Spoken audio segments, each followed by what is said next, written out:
essere qui con noi e ringrazio i nostri ospiti, in particolare Moreno Pesce, che immagino che molti di voi conosciate, è un campione paraolimpico e una persona instancabile, devo dire, credo che sia la sua spiegazione, insomma la sua presentazione più semplice e più terra che posso dare, è una persona irrefrenabile, ma soprattutto le nostre due donne, quindi passiamo dal punto di vista dell'età, la moglie, la compagna di Moreno e mamma di Elisa, che ha scritto a mani doppie 2 libri. Allora, direi che cominciamo con la nostra Elisa. Allora, Elisa ha presentato un libro che si chiama Birillo, il gatto sempre Brillo.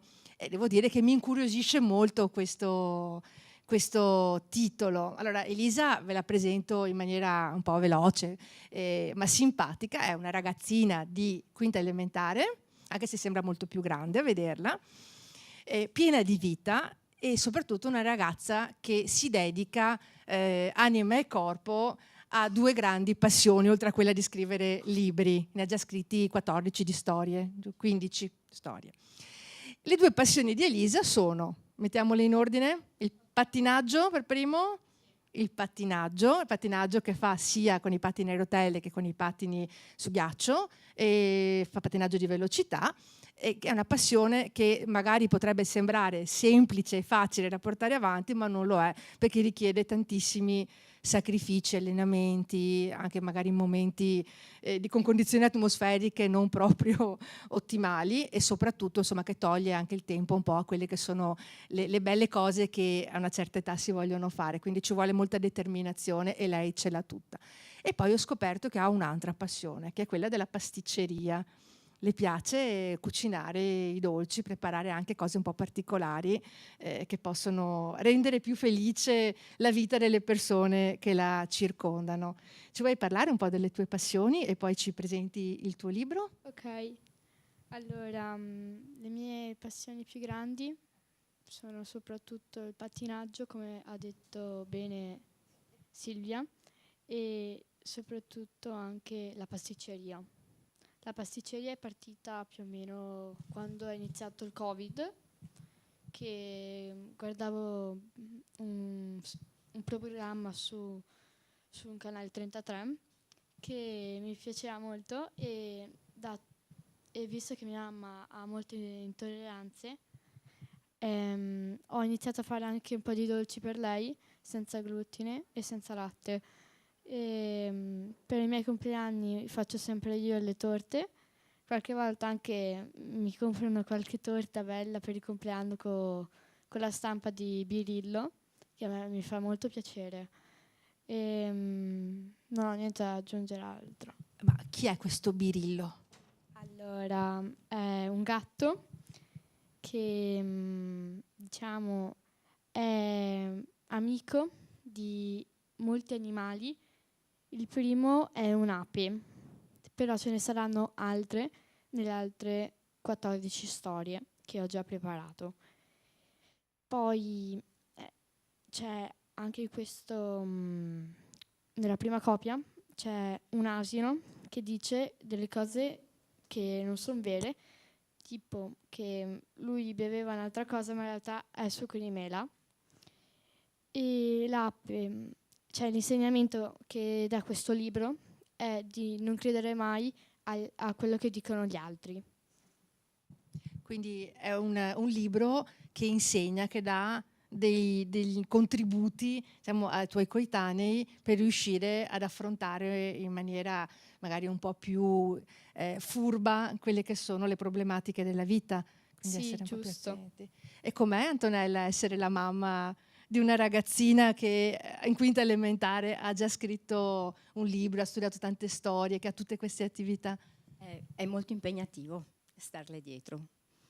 Bella Sì, sì, soddisfazione, sì, è però. molta sì, soddisfazione, però come dicevi tu prima richiede tanto, tanto sacrificio sia da parte nostra come genitori per stare dietro, ma anche a lei stessa perché si trova ad avere appunto solo 10 anni per avere tanti interessi e anche la costanza, la determinazione che ha nel portarli avanti. perché non è che lei ha iniziato, anche la storia di Berillo l'ha scritta quando aveva 5 anni, è nata per caso una sera in cui lei non voleva prendere sonno e mi ha chiesto a me di raccontarmi una favola. Io ero stanchissima e ho cominciato a chiedere a lei: dai, dimmi il personaggio, come lo vuoi, chi è questo, facciamo che sia un gatto, lo chiamo Birillo, il colore del gatto. Insomma, da qua è partito e nel giro di 2 o 3 sere è nata la prima storia di Birillo. Proprio gliel'ho un po' tirata fuori facendo varie domande, lei pian pianino l'ha costruita. Poi nel corso appunto degli anni lei non è che ha smesso. Lei ogni tanto dice: guarda mamma, mi è venuta in mente un'idea, possiamo fare che Birillo fa, non so, incontra un nuovo amico e lo sviluppiamo così. E lei mi dice la storia e dopo pian pianino la scriviamo, magari la cosa chiede anche un qualche mese, la lasciamo lì, dopo magari la riprendiamo e così lei va avanti. Nel frattempo studia perché è alle elementari e pratica 2 sport a livello agonistico, che è pattinaggio e velocità su rotelle e pattinaggio e velocità sul ghiaccio a Basega d'Épinay.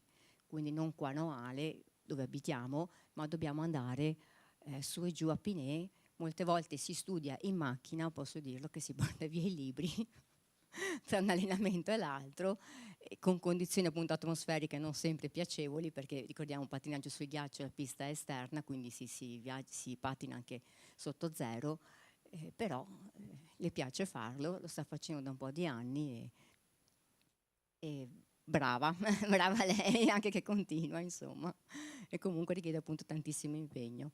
Quando si parla di passioni, quante volte si parla di questi giovani che non hanno passioni, che non portano avanti quelli che sono i loro obiettivi, e io credo che una ragazzina di quinta elementare come Elisa possa essere di grande esempio anche per quelli che si lamentano, che non hanno niente da fare, che si annoiano. Cioè la parola, sentire una bambina, un bambino, una ragazza, un ragazzo di 10 anni che dicono mi annoio, ci fa riflettere, perché non so, penso che quelli che sono seduti qui a 10 anni non si siano mai annoiati nella loro vita, anzi avrebbero voluto avere molto più tempo per poter fare quello che amavano. E farlo anche con i sacrifici appunto che ci hanno presentato, che per una bambina di 10 anni e per le famiglie sono importanti, ancora di più fa capire quanta grinta e quanta forza ci voglia. Siccome di solito si dice, no, che i frutti non cadono mai tanto lontano dagli alberi, anche il papà devo dire che è un esempio di grande forza e di grande passione. Io l'ho conosciuto in ambito di vari eventi che ci sono stati legati chiaramente allo sport. Moreno è un campione paralimpico che ha avuto una difficoltà, però devo dire che l'handicap, che magari è abbastanza visibile, insomma, non solo non l'ha frenato, ma probabilmente l'ha stimolato ancora di più e lo ha fatto crescere sia umanamente sia sportivamente, perché il grande difetto che abbiamo forse un po' tutti è quello di credere che quello che ci frena sia quello che non ci permette di andare avanti, quindi può essere un difetto fisico piuttosto che mentale, piuttosto che una difficoltà a parlare. Ognuno di noi ha qualche problema e invece dobbiamo riuscire da quello a trarre i migliori insegnamenti e riuscire a fare il meglio che possiamo. E il libro che presenta Moreno è abbastanza esaustivo in questo, no? L'arto fantasma e le mie paure. Chi è che non avrebbe paura a dover affrontare un cambiamento di vita così importante? Tutti, credo. E tu come l'hai affrontato, Moreno? Ciao a tutti, ciao Silvia, ciao anche le ragazze che stanno vivendo questa bellissima esperienza, soprattutto per Elisa. Sono molto felice che siamo qui proprio nel cuore della regione Veneto. È stato un restart, è stata una bella scommessa, mai semplice, mai banale, e durante questo percorso naturalmente non è che ti svegli la mattina e dici che figo, ho perso una gamba, però è stato bello materializzare questa cosa gradualmente con il tempo, con gli anni, e ritrovarmi anche tramite Antonella che mi ha scelto come compagno nel 2001. Siamo partiti e assieme abbiamo cominciato a vedere che cosa si poteva fare in un ambiente che non è inclusivo come è la montagna assieme. Gradualmente siamo partiti dal Comelico, poi siamo tornati in Cadore, siamo andati in Val di Fassa, in Val di Fiemme. Abbiamo sperimentato che cosa Che cosa voleva dire resettare il corpo, quindi la prima vita, e ripartire con una seconda vita. Infatti questo libro parte principalmente dal concetto di arto fantasma, che è legato alle mie paure, cioè quando io ho paura di fare qualcosa mi viene questo fastidio, che è la sensazione di avere ancora la gamba, e mi dà degli impulsi elettrici che non mi fanno dormire. Ogni volta che dovevo fare qualcosa di particolare, tuttora, o che sono in un momento di difficoltà, mi parte questa problematica, ed è proprio legata alle paure. Non è semplice ripartire, non è semplice rifare un restart. Ogni grande restart ha bisogno di tanta energia mentale e fisica per potersi rimettere in gioco e capire che se è finita una cosa bisogna prendersi le proprie responsabilità e ripartire gradualmente con una nuova situazione di vita. È stato così quando ho avuto l'incidente, e ogni giorno quando mi cimento in qualcosa, in una salita, non è che io sono una persona esperta. La montagna non è una cosa che è assodata, che è così, punto. È un ripartire gradualmente con un concetto di profondo rispetto verso quello che è il rischio di affrontare una salita che è impegnativa ed è una metafora della vita, no? Non è che la vita è piatta o in discesa. La vita si combatte tutti i giorni e si cerca in ogni maniera di viverla al meglio. Può andare bene, può andare male, ci sono tante cose che creano dei fastidi. Elisa sta imparando che non è facile fare una buona prestazione sportiva, non è facile dire vincere la paura di dire non ce la faccio, però ci sta provando. Io apprezzo molto, a me non è che interessa la vittoria o la prestazione, perché sono, tra virgolette, l'ultimo dei paralimpici, no? Mi è stato dato il grado di paralimpico, mi hanno dato il grado di Cavaliere della Repubblica, ma queste sono soddisfazioni personali che sono molto lontane dalla prestazione sportiva. A me piace di più, ho più soddisfazione a vedere Elisa che si impegna e ottiene dalle sue prestazioni la soddisfazione di essere felice e dire ce l'ho fatta. Ci sono tanti traguardi in cui lei arriva così, e questo è il più grande premio che può lei dare a mamma e papà, che si dividono per lei perché si impegnano a portarla, a seguirla nella sua fatica sportiva, e che nel loro piccolo cercano di trasferirgli tutto il positivo che c'è. Sicuramente da me ha molto ancora da imparare, nel senso che io non le auguro di vivere la mia esperienza, ma cercare solo di vivere, di vedere il lato positivo di quello che faccio quando lei si trova in difficoltà. La mamma è insostituibile, il papà è una cosa che è un po' diversa, no?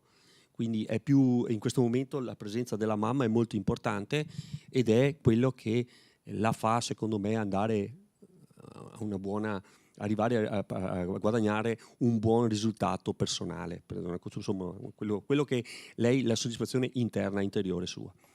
Il papà si toglie le soddisfazioni in ambiente non facile, e le soddisfazioni più grandi ultimamente sono anche quelle di coinvolgere altre persone che non credevano di riuscire a fare certe cose, in realtà adesso dicono posso provare a farcela, entrano in gioco altri fattori come la tempistica, la difficoltà e l'ambiente stesso in cui scelgo magari di fare dei progetti, e poi vedremo come noi ci approcciamo alla difficoltà e a superare questa difficoltà. Siamo appena rientrati dalla zona della Liguria, dove abbiamo effettuato una delle salite più tecniche, secondo me, che c'è nel panorama delle manifestazioni italiane, e comunque 6 su 6 tutti quanti in vetta. Veneti, friulani, piemontesi, lombardi, siamo dati appuntamento lì e abbiamo fatto questa salita, ed è stato bello arrivare a coronare il nostro traguardo e festeggiare alla fine, che è molto importante, magari con bicchiere prosecco, che va sempre bene. Grazie. Devo dire che hai toccato degli argomenti molto importanti, 3 direi da evidenziare. Insomma.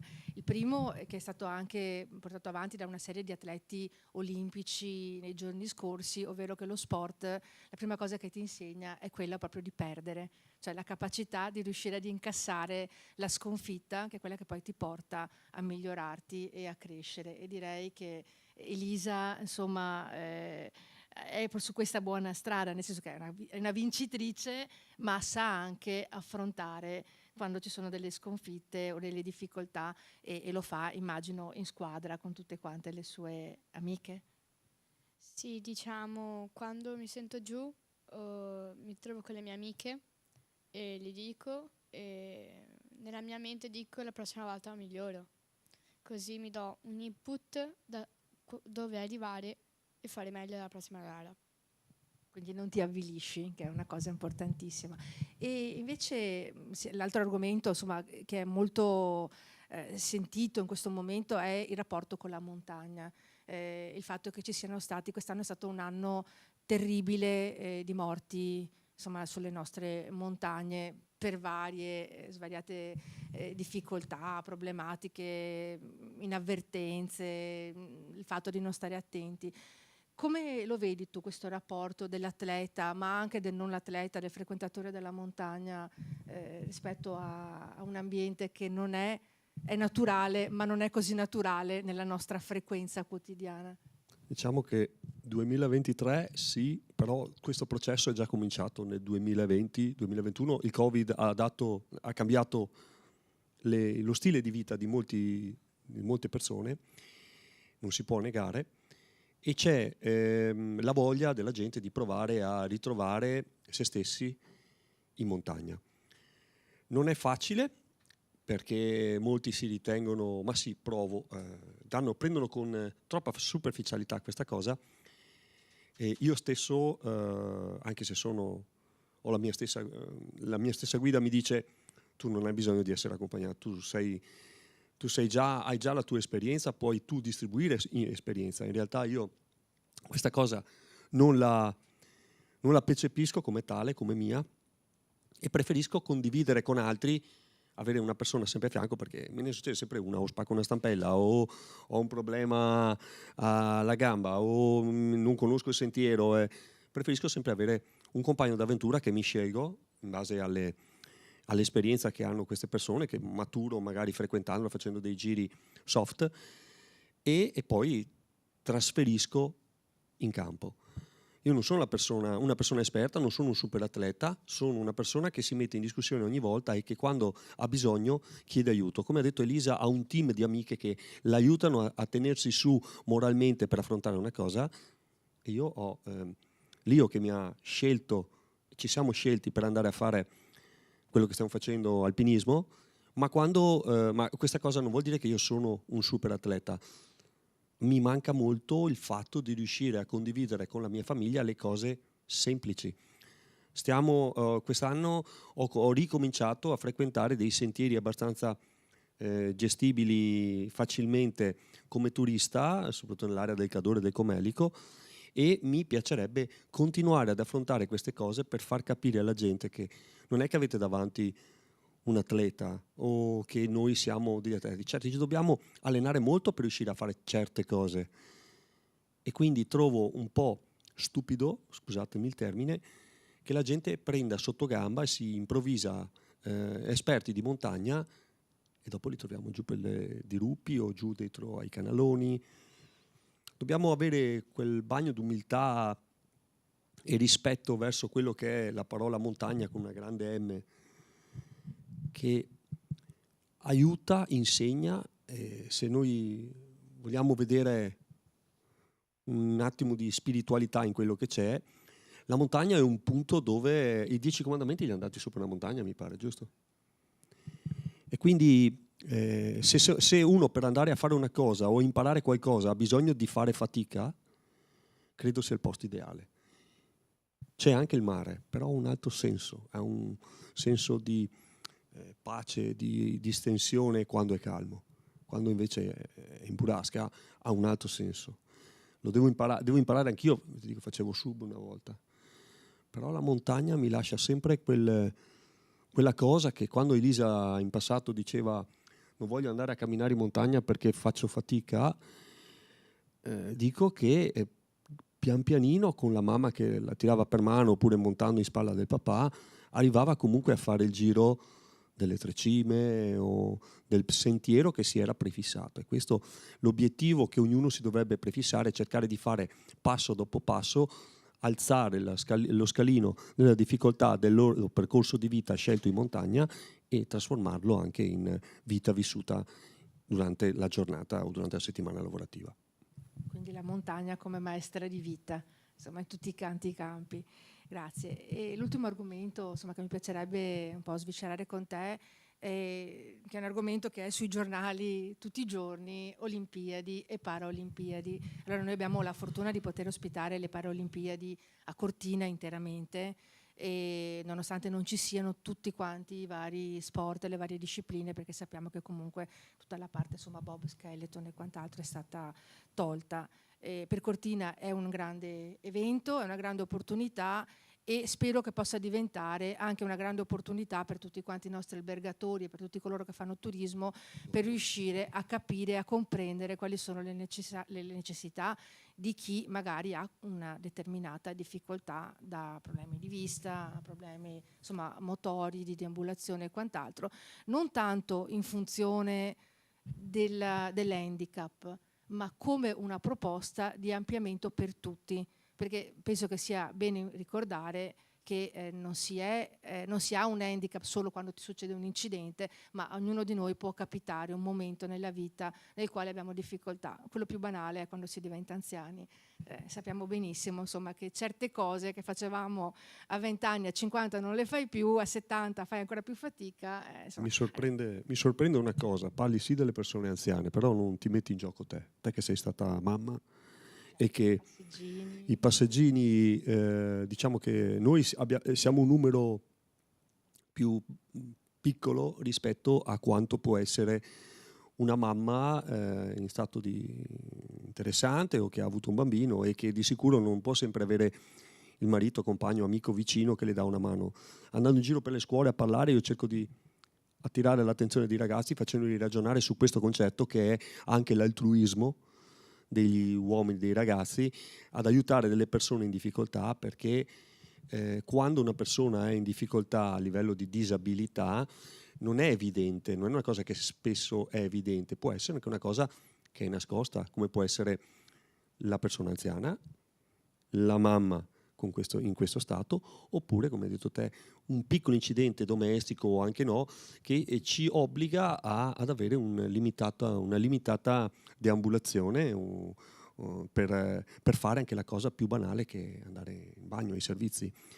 Abbiamo fatto diversi tavoli di confronto, proprio lì a Cortina, anche con il sindaco, con Gianluca, Oscar di Belluno, poi è venuto anche Roberto, il presidente della provincia. Abbiamo parlato di queste cose, però quello che mi preme e continuo a dire e a ribadire è che non si è disabili ogni 4 anni, si è disabili tutti i giorni. Quindi non è che noi dobbiamo ingigantire questa cosa perché ci sono le Olimpiadi, le Paralimpiadi. La cosa deve essere costruita ed è uno spot per un'evoluzione proprio della nostra società che io a scuola non ho vissuto. Io a scuola non avevo un Moreno Pesce o, per dire, un altro collega di gamba o che è disabile che entra dentro le scuole a raccontare ai ragazzi la propria esperienza di disabile. Non esisteva. C'è voluto molto tempo, c'è stata un'evoluzione, dal 2012 c'è stato proprio un'evoluzione in positivo per cercare di rendere trasparente questa cosa. Non è una malattia, è un sistema di vita che va accettato, va vissuto e condiviso, e quando c'è un problema si alza la mano. Nel momento in cui trovi qualcuno che è in grado di accettare, di ascoltare la tua richiesta di aiuto, sei a posto. Ma nel momento in cui non trovi queste persone, forse è il caso che cambi spiaggia o ti fai qualche domanda e sono nel posto giusto, è il mio mondo. Il mio mondo è pronto per accettare la disabilità. Non stiamo parlando di vincere una medaglia, stiamo parlando di parcheggiare la macchina sul posto dei disabili, siamo andati a fare la conferenza a Cortina, la prima cosa che ho detto a Gianluca: oh ragazzi, io sono arrivato qua, ho trovato il posto per la mia macchina, ma su 5 posti c'erano 4 gipponi e la mia macchina era l'unica con tesserino. E stiamo parlando di disabilità. Di cosa vogliamo parlare adesso? Quindi più noi sensibilizziamo, istruiamo, ci rendiamo anche banalmente stupidi e ripetitivi nell'affrontare certi concetti verso gli altri, più noi possiamo essere soddisfatti del nostro lavoro, perché io non è che Neno, ti sei in regione, ti va a presentare qua Silvia, Elisa, Anto, il libro. Sì, è un po' riduttivo. Siamo andati in regione, stiamo parlando di un concetto che dovrebbe essere trasferito nella vita di tutti i giorni e non è una banalità. Mai si dovrebbe finire di parlare di queste cose. Sono dei problemi sociali che finché si voce che da fuoco che sono tedesco asse, perché per noia, come dicevi te, vuol dire che manca proprio qualcosa di base e bisognerebbe cercare di insegnare, far capire a queste persone che se c'è quella noia lì, devono imparare anche a pensare che ci può essere qualcosa di diverso dove concentrare la propria attenzione e la propria forza per essere magari più utili nel sociale. Ecco che vedrei bene tutta questa forza, tutta questa grinta dei ragazzi ad aiutare delle mamme che hanno bisogno quando c'è da scendere dalla macchina, da portare la spesa, oppure aiutare dei disabili a fare dei percorsi di compagnia.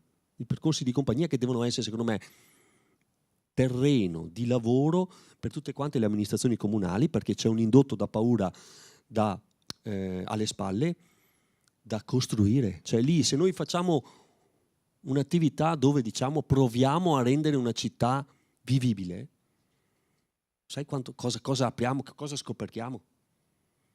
E quindi dal sociale passiamo anche sull'operativo, l'esecutivo, alla vita di tutti i giorni, cercando di rendere più bella, perché se io vado a Londra e giro dappertutto con la sedia a rotelle, non vedo perché io che sono qua in Italia non posso fare determinate città, non dico tutte, ma non posso già pensare in ottica futura di andare a farmi un giretto in determinate città da turista disabile. Dobbiamo pensare a un turismo accessibile e condivisibile. Grazie Moreno. Sicuramente si parla di educazione, si parla di cultura e anche di etica morale, no? Su queste cose, argomenti sempre molto difficili da poter portare avanti. L'idea di scrivere un libro per bambini potrebbe essere un primo passo di fatto per far capire anche a chi è più piccolo che ci sono dei principi che devono stare alle basi del nostro comportamento, del nostro modo di operare ogni giorno, no? Perché sono tutti quanti piccoli tasselli messi uno dietro l'altro che ci fanno crescere, ci faranno diventare questi giovani degli adulti responsabili, capaci ed eticamente corretti. Tu Moreno fai delle attività anche che riescono a coinvolgere giovani, avvicinandoli allo sport, soprattutto giovani che magari hanno avuto delle disavventure nella loro vita. Allora, io principalmente ho cominciato la mia attività facendo come sistema di team. Io ed Antonella avevamo cominciato ad andare in montagna e abbiamo provato a sperimentare, a salire, a fare determinate salite che erano diverse da quello che era il normale turismo. Erano proprio delle gare. Con il tempo, ho creato una rete, un team, si chiama Team Tre Gambe, dove non c'è niente di registrato. Abbiamo magari supporto dalla Polisportiva Teraglio, che è qui nel Veneziano, dove lì sviluppiamo dei progetti di inclusione e proviamo a metterli in piedi. Sarebbe bello avere la regione a fianco, ci stiamo parlando, per cercare di coinvolgere sempre più ragazzi che vogliono provare, perché è tutta una questione di voler provare. Non è che me l'ha ordinato il dottore di andare a farmi 1000 metri di dislivello in 4 chilometri.